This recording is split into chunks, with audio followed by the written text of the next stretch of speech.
Hello everyone.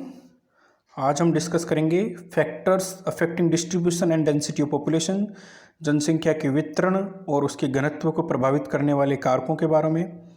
Last जो हमने video था उसके अंतर्गत हमने पॉपुलेशन ज्योग्राफी के इंपॉर्टेंट कॉन्सेप्ट्स डिस्कस किए थे, जिसमें हमने जनसंख्या के ऊपर crude birth rate, death rate, infant mortality rate, natural increase, density, distributions, इसके अतिरिक्त हमने वहाँ पे माइग्रेशन, इन सभी कॉन्सेप्ट्स को हमने इनकी डेफिनेशन वगैरह के बारे में डिस्कस किया था।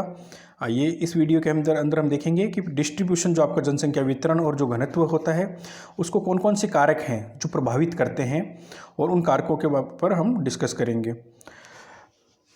जो सबसे इम्पोर्टेंट कारक हैं, अगर हम देखें फिजिकल फैक्टर हम डिवाइड करेंगे, हम इकोनॉमिक कॉन्सेप्ट देखते हैं कि कौन कौन से फैक्टर हैं, फिर हम के पॉलिटिकल कारक कौन कौन से होते हैं। तो फिजिकल फैक्टर्स में अगर हम देखें तो किसी भी कंट्री का वहाँ के जो उच्चावच हैं वो बहुत ही इम्पोर्टेंट है। वो आपके वहाँ की जनसंख्या के जो घनत्व है, वो आपका जो डिस्ट्रीब्यूशन है, वितरण और घनत्व, उसको प्रभावित करेगा। फिजिकल फैक्टर्स के अंदर आपका क्लाइमेट रहेगा। क्लाइमेट के अंतर्गत हम दो फैक्टर लेते हैं, जैसे कि दो इंडिकेटर लेते हैं, आपकी वहाँ की रेनफॉल यानी वर्षा और आपका टेम्परेचर। ये दोनों ही आपकी वहाँ पे जनसंख्या वितरण और घनत्व को प्रभावित करेंगे, और वेजिटेशन और सॉइल। और नेक्स्ट जो आपका रहेगा वो आपका जो है वाटर रिसोर्सेस और नेचुरल रूट्स। ये आपके इम्पोर्टेंट कॉन्सेप्ट है जो आपके जनसंख्या के वितरण को प्रभावित करेंगे।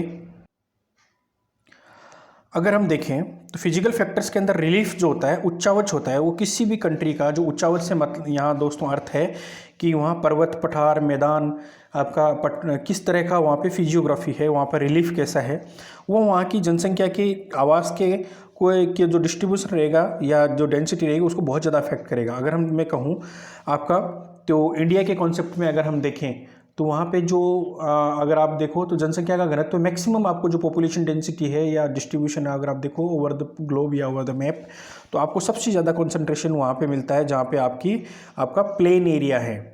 और अगर आप कंपेयर करो हिमालयन क्षेत्र से, तो वहाँ आपको जनसंख्या क्या मिलेगी, स्पार्स मिलेगी या विरल मिलेगी। और अगर आप कंपेयर करते हो तो प्लेन एरिया से, अब इसको हम और ब्रॉडर लेवल पे देखें तो अगर हम विश्व के अंदर देखें तो आपको देखने को मिलेगा कि मैक्सिमम जो जनसंख्या का कंसंट्रेशन है या जितनी भी आपकी सभ्यताएं हुई है वो नदी के मैदानों द्वारा, नदी द्वारा निर्मित मैदानों में मिलेगी। चाहे वो गंगा का मैदान हो, चाहे ब्रह्मपुत्र का डेल्टा हो, चाहे आपका मिस्र का मैदान हो, है ना, और चाहे आपका अमेजन बेसिन हो या आपका अमेरिका का मैदान हो। अगर आप ऑब्जर्व करेंगे, चाहे दजला फरात नदियों का मैदान हो, आप देखिए कि आपको मैक्सिमम कंसंट्रेशन है वो पॉपुलेशन का, वो आपका फ्लैट प्लेन है, वहाँ आपके वो मिलेगा। और इसके बेस्ट एग्जांपल आप चाहे पूरे मैं जो अभी आपको एग्जांपल दिए वहाँ आप देख सकते हैं। और अगर आप कंपेयर करो तो जो आपको रिलीफ है उसमें आप देखो, ये रिलीफ में अगर कहूँ तो आपका उच्चावच पर्वत, पठार, मैदान, रेगिस्तान, ये सारे तो हो ही गए। इसके अलावा आपका ऊंचाई के अकॉर्डिंग भी अगर आप जाओ तो पॉपुलेशन पहाड़ों पे घटती जाएगी। आपको प्लेन एरियाज में जनसंख्या का घनत्व बहुत अधिक मिलेगा, और जो जो आप ऊंचाई पे जाते जाएंगे, एल्टीट्यूड अगर आपका बढ़ेगा तो आपका पॉपुलेशन डेंसिटी और आपका घटेगा, मतलब घनत्व घटेगा। लोगों का प्लेन एरिया में रहना ज़्यादा पसंद करते हैं। इसके अलावा हम देखें तो क्लाइमेट, रेनफॉल और टेम्परेचर आपका डायरेक्ट आपकी इकोनॉमिक एक्टिविटीज़ और आपका लिविंग बीइंग को अफेक्ट करता है, मतलब आपकी जो रहने की कंडीशन है उसको अफेक्ट करता है।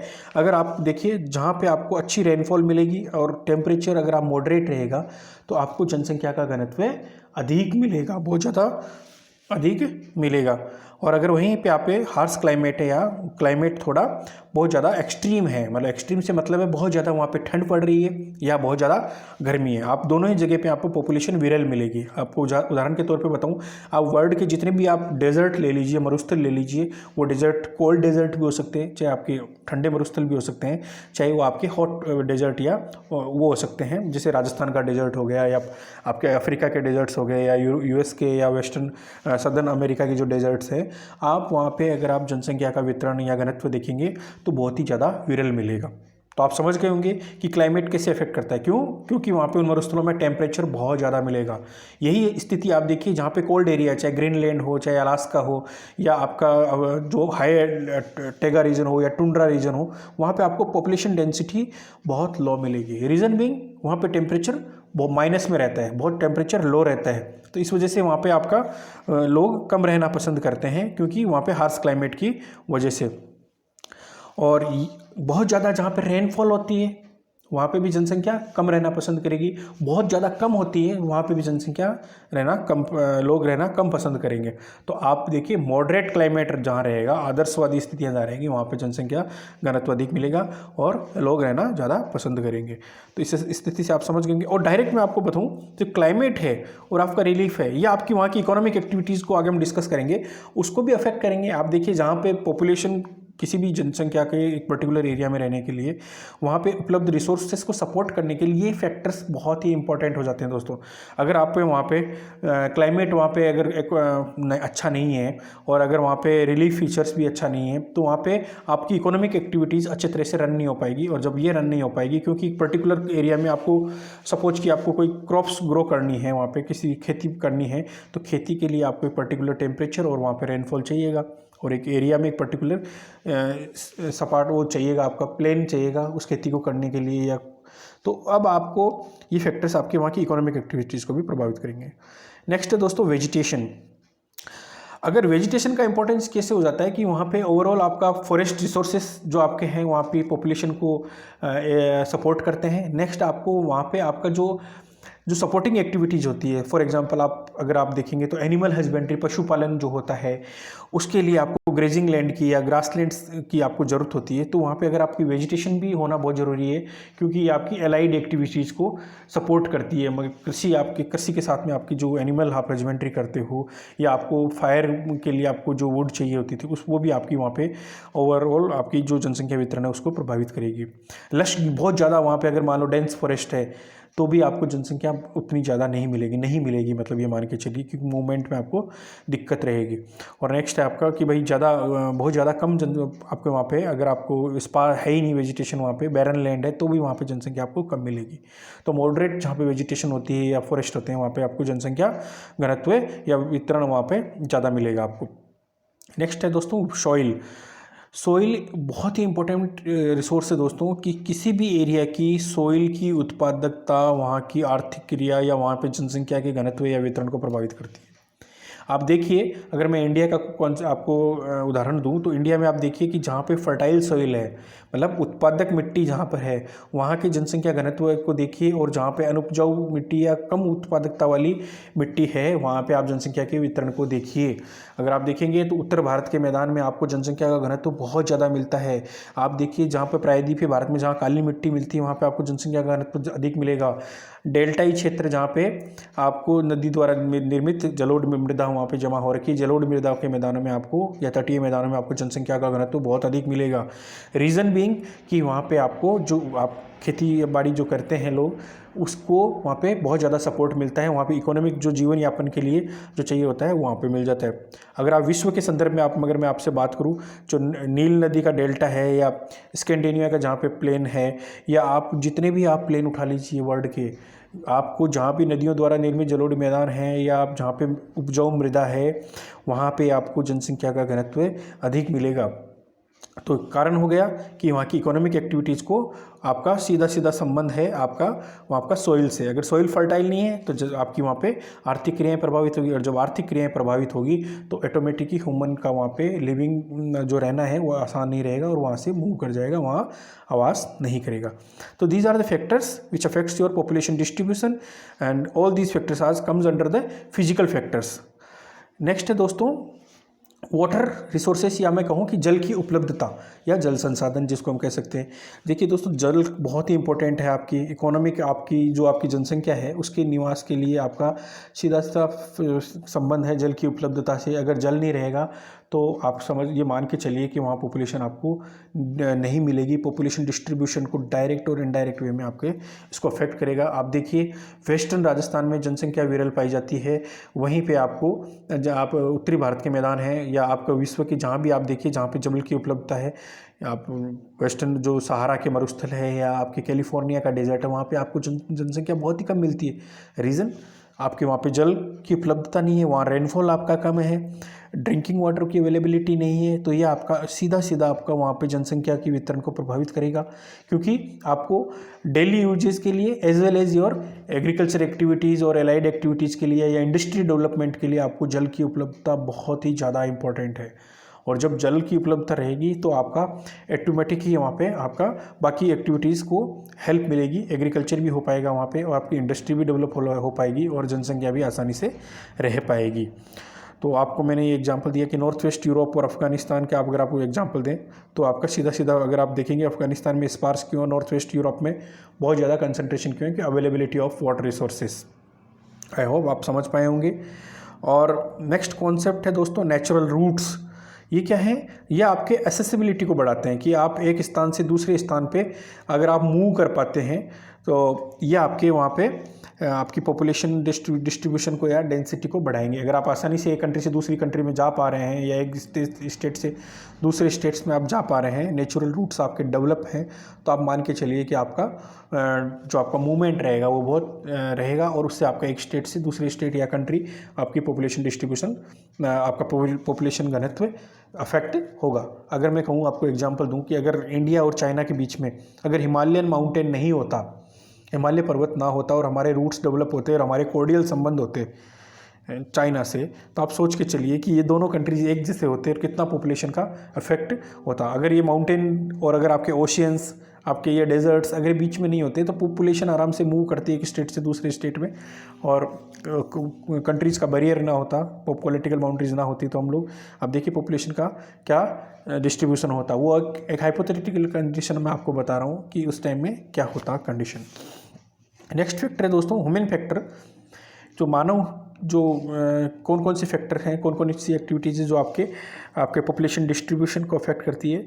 द मोस्ट इम्पोर्टेंट कोज है वो आपका इकोनॉमिक फैक्टर। दोस्तों आर्थिक क्रिया आपके जनसंख्या वितरण को बहुत ज़्यादा अफेक्ट करती है। आप जानते हैं कि जब अच्छे रोड्स होंगे तो लोग, जैसे मैंने स्लाइड भी डिस्कस किया है कि अच्छी रोड्स होगी, चाहे आपकी प्लेन के जो आपका एयरपोर्ट की फैसिलिटी हो, चाहे आपका लैंड रूट हो आपके जिसमें आपका रेलवे की फैसिलिटी हो, रोड रूट हो, या आपका बाई सी मतलब सी रूट्स हो, तो अगर आपकी फैसिलिटीज़ अच्छी हैं, आपको मतलब एक स्थान से दूसरे स्थान में आपका movement of people as well as goods और सर्विसेज, अगर उनका मूवमेंट आसानी से हो पा रहा है, तो आप मान के चलिए आपका पॉपुलेशन डिस्ट्रीब्यूशन, आपका उस एक जो घनत्व है या डेंसिटी है वो अफेक्ट होगी। आप देखिए आज इंडिया के अंदर एक स्टेट से दूसरे स्टेट्स के अंदर अगर लोग, जो बिहार का व्यक्ति है वो आसानी से पंजाब में मनरेगा, पंजाब के अंदर आपकी ग्रीन रिवोल्यूशन में कंट्रीब्यूट करता है। एक यूपी और बिहार का व्यक्ति आपके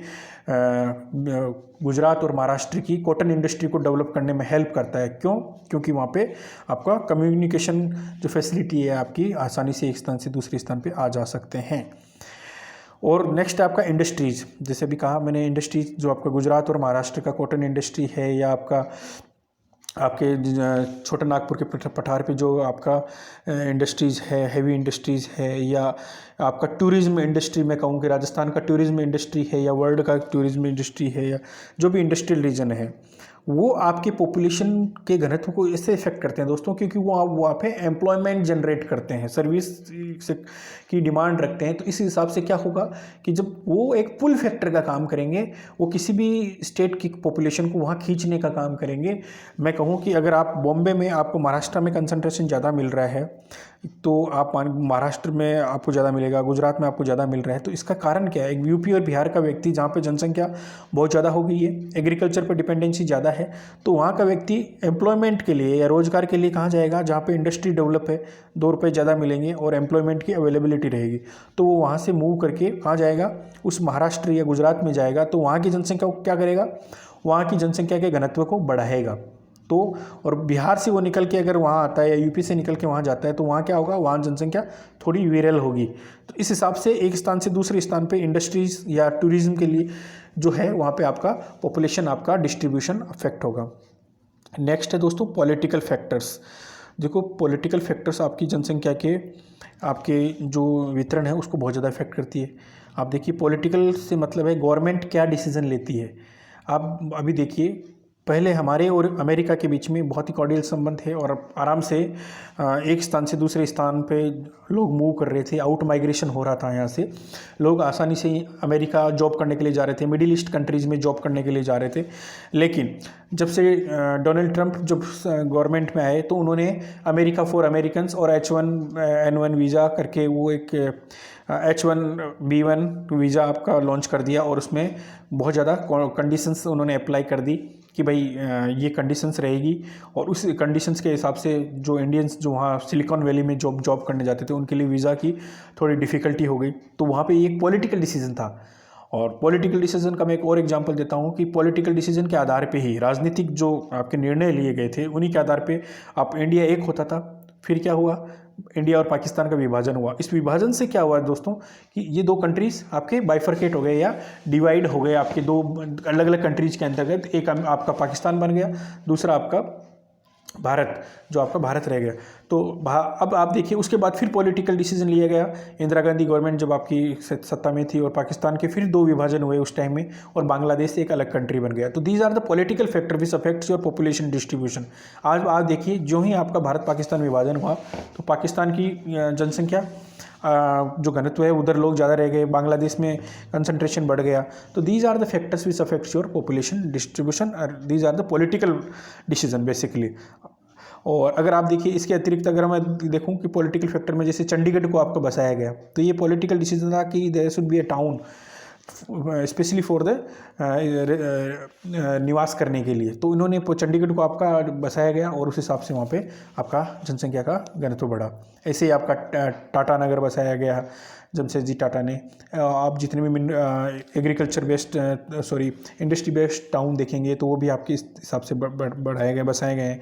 रिक्लेमिनेशन ऑफ लैंड, कोई ज़मीन जो अधिग्रहण भूमि अधिग्रहण किया जाता है उस हिसाब से पॉलिटिकल डिसीजन है और वहाँ पे जनसंख्या आपकी बसावट या घनत्व को प्रभावित करेगा। नेक्स्ट फैक्टर है दोस्तों सोशल फैक्टर। उसमें है कि better housing opportunity, education, health facility और रिटायरमेंट एरियाज से। एजुकेशन है वो आपके जनसंख्या के घनत्व को या वितरण को प्रभावित करता है। How come? अब आप देखिए जितने भी आप हायर एजुकेशन के लिए एक विलेज में जितने भी लोग स्टूडेंट्स रहते हैं या जो छात्र रहते हैं वो एक पर्टिकुलर टाइम एक लिमिट तक ही रूरल एरियाज़ में फैसिलिटी रहती है, गाँव में फैसिलिटी रहती है एजुकेशन की। उसके बाद वो हायर एजुकेशन के लिए आपके बड़े शहरों की तरफ मूव करते हैं। वो आपकी डिग्रीज़ लेने के लिए आपके बड़े शहरों में दिल्ली, बॉम्बे या आप समझिए कि जयपुर जैसे, या आप समझिए कि बाहर एब्रॉड इवन ऑक्सफोर्ड तक में वो मूव करते हैं। तो अगर एक स्थान से दूसरे स्थान में मूव करेंगे तो वहाँ पे पॉपुलेशन क्या होगी, डिस्ट्रीब्यूशन वहाँ का क्या होगा, वहाँ पे जो जनसंख्या निवास करनी है या तो उसमें आधिक्य होगा या वहाँ पे न्यूनता बढ़ेगी। तो जहाँ से जाएंगे वहाँ पे कम हो जाएगी, जहाँ पर वो दाखिल होंगे वहाँ पे जनसंख्या बढ़ जाएगी। तो इस हिसाब से पॉपुलेशन को डिस्ट्रीब्यूशन को है वो आपकी या डेंसिटी को वहाँ की एजुकेशन की फैसिलिटी है या आपका पुल फैक्टर के काम करती है और पुश फैक्टर का भी करती है। पुश फैक्टर कहाँ पे होगा? सपोज कि मैं एक पर्टिकुलर गांव में रहता हूँ और वहाँ पे मुझे ये XYZ कोर्स करना है, अगर वो अवेलेबल नहीं है तो मैं कहाँ जाऊँगा? किसी बड़े टाउन में जाऊँगा या एरिया में जाऊँगा तो वहाँ मुझे वो फैसिलिटी अवेलेबल होगी। तो वो मुझे जो इस रूरल एरिया से बाहर भेजने के लिए वो पुश फैक्टर का काम कर रही है। लेकिन जहाँ मुझे जिस टाउन में मुझे जाना है वो मेरे लिए वो एजुकेशन या वो कोर्स मेरे लिए फुल फैक्टर का काम करेगा। ठीक है। नेक्स्ट है दोस्तों हेल्थ फैसिलिटी। हेल्थ इंफ्रास्ट्रक्चर बहुत ही इंपॉर्टेंट है। हेल्थ के लिए लोग क्या करते हैं कि एक पर्टिकुलर एरिया में स्टेट में आपको हेल्थ की जो है फैसिलिटी आपको मिलेगी वो आपको रहेगी। लेकिन आपको हायर मतलब उच्च मान लो कि हेल्थ फैसिलिटीज़ की एक्सेसिबिलिटी करनी है, मान लो किसी को हार्ट का ऑपरेशन करवाना है तो वो रूरल एरियाज़ में नहीं मिलेगा, छोटे टाउन में नहीं मिलेगा। तो वो स्पेशलाइज्ड जो हॉस्पिटल रहेंगे वो एक पर्टिकुलर टाउन में रहेंगे। तो लोग मूव कहाँ करेंगे? फिर उस पर्टिकुलर सिटी के अंदर जाएंगे या पर्टिकुलर एरिया में जाएंगे। और ओवरऑल अगर आपकी इनकम बढ़ती है तो आप ये चीज़ें ज़रूर देखते हो, उसी शहर में बसना पसंद करते हो या उसी टाउन में बसना पसंद करते हैं लोग कि जहाँ पे एजुकेशन और हेल्थ फैसिलिटी बहुत अच्छी हो, हाउसिंग अपॉर्चुनिटी मिले और सारी फैसिलिटीज़ मिले। तो लोग ये वहाँ बसना ज़्यादा पसंद करेंगे। आप देखिए लोग रूरल एरिया से अर्बन एरियाज़ की तरफ क्यों मूव करते हैं? सीधा सा उसमें सीधा फैक्टर है कि एजुकेशन और हेल्थ तो और एम्प्लॉयमेंट, ये तीनों ही फैक्टर आपके बहुत ज़्यादा इंपॉर्टेंट हो गए हैं आज की डेट में। तो ये तीनों फैक्टर आपके देखें तो आपको शहर की तरफ जाने के लिए आपको पुश करते हैं। और अगर आप देखें तो अगर आज रूरल एरियाज में कोई अगर मान लो एग्रीकल्चर से अच्छा पैसा कमा भी रहा है, तो भी उसकी जो संतानें रहेगी वो बाहर जाना पसंद करेगी, क्योंकि एजुकेशन और हेल्थ के लिए आप कि लोग वहाँ से बाहर की तरफ उन बच्चों को पढ़ने के लिए बाहर भेजेंगे। और आप देखिए अमूमन जो मैक्सिमम जनसंख्या होती है वो वहीं शहरों में ही सेटल होकर रह जाती है, क्योंकि वहाँ पे जो फैसिलिटीज़ उनको अवेलेबल होती है। और यही कारण है कि अर्बनाइजेशन धीरे धीरे बढ़ रहा है आपका। आई होप आपको ये लेक्चर पसंद आया होगा, और आपके और अधिक समझने के लिए मैंने इन स्लाइड्स में कुछ और आपको डिटेल में इनके ऊपर डिस्कस किया है। ये स्लाइड्स मैं आपको शेयर कर दूंगा आपके व्हाट्सएप ग्रुप पे। Thank you so much. मिलते हैं जल्दी दोस्तों नए वीडियो लेक्चर में नए टॉपिक के साथ। Thank you.